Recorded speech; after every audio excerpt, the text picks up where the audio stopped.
ડાકોરના રણછોડજી મંદિરમાં મનોરથના ભાવ વધારા અંગે એક ખુશીના સમાચાર છે ભક્તો માટે કે જે મનોરથોમાં ભાવ વધારો કરવામાં આવ્યો હતો તે અંતે ભાવ વધારો સ્થગિત કરવામાં આવ્યો છે. મંદિર કમિટી દ્વારા આ નિર્ણય આજે લેવામાં આવ્યો હતો.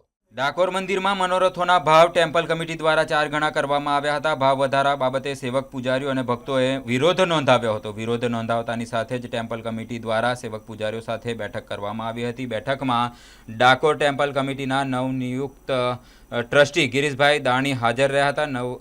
નવનિયુક્ત ટ્રસ્ટી ગિરીશભાઈ દાણી સેવક પૂજારીઓ સાથે ચર્ચા કરી. ચર્ચાના અંતે ટ્રસ્ટી ગિરીશભાઈ દાણીએ મીડિયાને પ્રતિક્રિયા આપી હતી. મનોરથોના ભાવ હાલ 2 મહિના માટે સ્થગિત કરવામાં આવ્યા છે. આ ભાવ વધારો ડાકોરના વિકાસ માટે કરવામાં આવ્યો હતો. ડાકોરના રોડ રસ્તાની પરિસ્થિતિ આંખે વળગે છે તો આ સમગ્ર બાબતને લઈને સેવક પૂજારી જગદીશ સેવકે આપી હતી મીડિયા સમક્ષ પ્રતિક્રિયા. સેવક પૂજારીએ કહ્યું હતું કે નવા નિમાયેલા ટ્રસ્ટીને કાંઈ જ ખબર નથી. ટ્રસ્ટી 2 મહિનાનો સમય માંગ્યો છે. તે સમય દરમિયાન અમે અમારા સૂચનો રજૂ કરીશું. 2 મહિના બાદ પણ જો મનોરથોમાં ભાવ વધારો થશે તો અમે ભૂખ હડતાલ પર બેસીશું તેમ સેવક પૂજારીએ જણાવ્યું હતું. આજની મીટિંગ ઘણી ફળદ્રુપ રહી. સેવકને મેં કહ્યું તમારા આ મુદ્દામાં ધ્યાનમાં નથી એટલે આ મીટિંગ અત્યારે 2 મહિના પેન્ડિંગ રાખું છું. 2 મહિના પહેલા આ બધું સરળ કરીને તમારી જોડે વાત કરીને તમે કહેશો એમ કરીશું. 2 મહિના પછી આ જે લાગાની જે વાત કરવામાં આવે છે લાગો વધારવામાં આવશે ખરો? વધારવામાં તો ક્યાંથી આવશે, ઘટાડવામાં આવશે ને એમ કહો તમે યાર.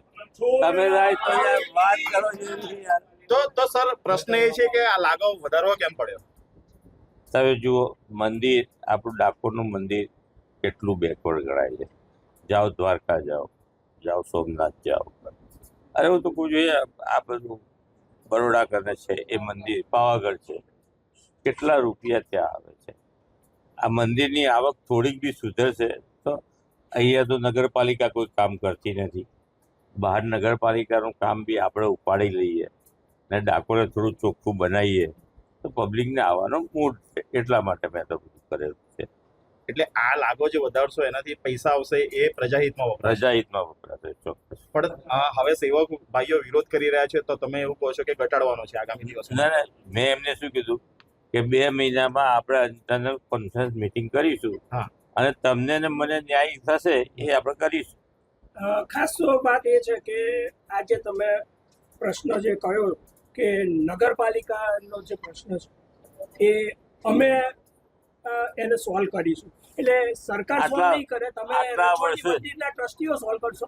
આટલા વર્ષોથી આપ લોકો અહીંયા બિરાજો છો, તમે કયું ડાકોરનું મંદિર સુધર્યું? હું તો અહીંથી ને ત્યાં જઉં છું આપણે બેઠક જઈ શકતો નથી, નાકમાં રૂમાલ નાખીને જઉં છું. એટલે જો તમે હા તો એટલે જ તમે લોકો આજ સુધી કેમ એક આપતા ઉપાડ્યું? મેં ઉપાડ્યું. ગિરીશભાઈ તમારી આખી વાત તમે જે રજૂઆત કરો છો, તમે પોતે હવે ટ્રસ્ટી છો, સરકારની અંદર તમારી કોઈ રજૂઆત થશે આ બાબતે? ચોક્કસ થશે. કયા પ્રકારની રજૂઆતો કરશો? આ બધી વસ્તુ એમની કે તમારી જવાબદારી અમે કેવી રીતે કરીએ? ડાકોરને સ્વચ્છ બનાવવાનું કામ કોનું છે? સરકારનું છે.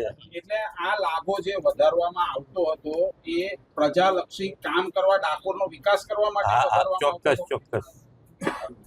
મારે કોઈ સેવકભાઈ ઉપર એના પેટ પર પાટું મારવાની કોઈ ઈચ્છા જ નથી. અને મેં કહું મને તો આ 3 મંદિરનો વહીવટ મેં જોયેલો છે. શ્રીનાથજીમાં કરેલો છે, શામળાજીમાં કરેલો છે. હવે ભગવાન દયાથી છેલ્લી જિંદગીમાં રણછોડરાયનો વહીવટ મળ્યો. અન્ય યાત્રાધામોમાં કે અત્યારે જે લાગો અત્યારે જે ચાલુ છે, જેવું કે ધજાના 610 રૂપિયા એ જ ચાલુ રહેશે. એ જ ચાલુ રહેશે બધું 2 મહિના સુધી. 2 મહિના સુધી એ જ લાગો આજની તારીખથી 2 મહિના 2 મહિના સુધી. તમે કહો છો ડાકોરનો વિકાસ તમારે કરવો છે તો સરકાર સાથે તમારી બાબતે કોઈ ચર્ચા થઈ છે? એ તો હવે કરીશું ને. ભાઈ ડાકોર જઈને જોયું છે કે આ તો કેવી ગંદકી, દુકાનો ગમે તેમ થઈ ગઈ છે. તમારે એક લાઈનસર બધી વસ્તુ ગોઠવાવી જોઈએ. રોડ રસ્તા ખાબડ ખુદડ છે, ઘણા માણસો પડે તો ખબર ના પડે એવું છે. તો એ તો આપણે જોવું પડશે ને.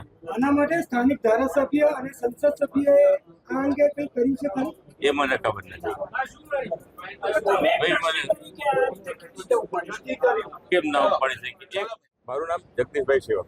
જગદીશભાઈ, લાગા વિવાદ હતો, ટ્રસ્ટી સાથે જે મીટિંગ થઈ, મીટિંગની અંદર શું પરિણામ આવ્યું છે? મીટિંગની અંદર આજે જે ટ્રસ્ટી હતા, અત્યારે હાજર ટ્રસ્ટી એ અત્યારે આવ્યા હતા. એમની સાથે અમારા સેવક ભાઈઓની મીટિંગ થઈ અમને મિટિંગ કરતા એવું જાણ થઈ કે હજુ સ્કીમનો અભ્યાસ સાહેબે કર્યો નથી લાગતો. મંદિરની જે સ્કીમ છે એ સ્કીમનો અભ્યાસ બરોબર કર્યો નથી અને કદાચ આ લાગો વધારો થયો હશે એમાં અમુક વસ્તુના લાગાના કેટલા પૈસા વધે એ પણ એમને કદાચ ખબર નથી. બીજું કે આપ શ્રીના માધ્યમથી એવી ખબર પડી કે આપણે જ્યારે એમને પૂછવામાં આવ્યું કે તમે આ લાગો વધારીને શું કરશો, તો ટ્રસ્ટી સાહેબે એવું કીધું કે અમે ડાકોરનો વિકાસ કરીશું. આ પૈસા ડાકોરના વિકાસમાં નથી. ડાકોરના વિકાસમાં યાત્રાધામ વિકાસ બોર્ડ છે, ડાકોર નગરપાલિકા છે, સરકાર છે, એ લોકોને સોંપેલું છે અને એની ગ્રાન્ટો અવારનવાર આવતી હોય છે. એટલે ડાકોરનો વિકાસ એની જાતે ખાલી એમનું ધ્યાન દોરવાનું છે મંદિરે, ના કે મંદિરનો ખર્ચો મંદિરની બહાર કરવો જોઈએ, જેથી કરીને લાગો વધારવાની જરૂર પડી.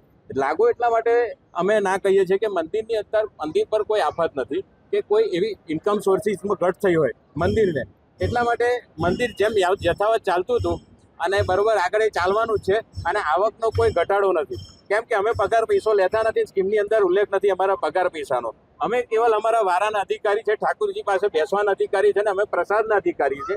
પણ અમે જે યજમાનવૃત્તિથી જોડાયેલા છે એટલે ક્યાંક ને ક્યાંક જ્યાં જ્યાં લાગો વધ્યો છે ત્યાં અમારા પેટ પર પાટું પડે એમ છે. એટલા માટે અમે ટ્રસ્ટ મંડળનો વિરોધ કર્યો હતો. પણ આજની મિટિંગ કરતા ટ્રસ્ટી સાહેબે એવું કીધું કે મને 2 મહિનાનો સમય આપો ને આપના સૂચનો રજૂ કરો. તો અમે એવું પણ કીધું કે અત્યારે તમારી સામે જે પ્રત્યક્ષ રજૂઆત કરી એ જ અમારા સૂચનો છે સાહેબ. આપ લાગો ના વધારો તો સારું છે, વૈષ્ણવોની લાગણી દુભાશે અને અમારા પેટ પર પાટું વાગશે.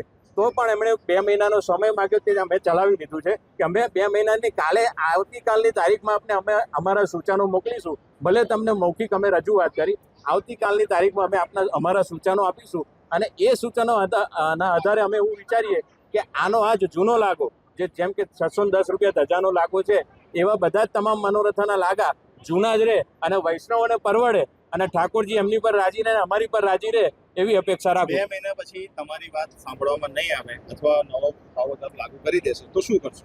તો અમે લોકો આ મરણાંત ઉપવાસ પર ઉતારવાના છે, કારણ કે આ તો ઠાકોરજીની શાખની સવાલ છે. ટ્રસ્ટી તો હમણાં આવ્યા અને ડિસ્ટ્રિક્ટ કોર્ટે નિમ્યા છે, પણ ઠાકોરજી પાસે જ્યારથી ઠાકોરજી ડાકોરમાં આવ્યા દ્વારકાથી ત્યારથી વંશ પરંપરાગત અમારી પેઢીઓ સેવા કરતી આવી છે. અમે ઠાકોરજીને ઓળખીએ છીએ કે એમને શું જોઈએ છે, ના કે તમે નક્કી કરો એ.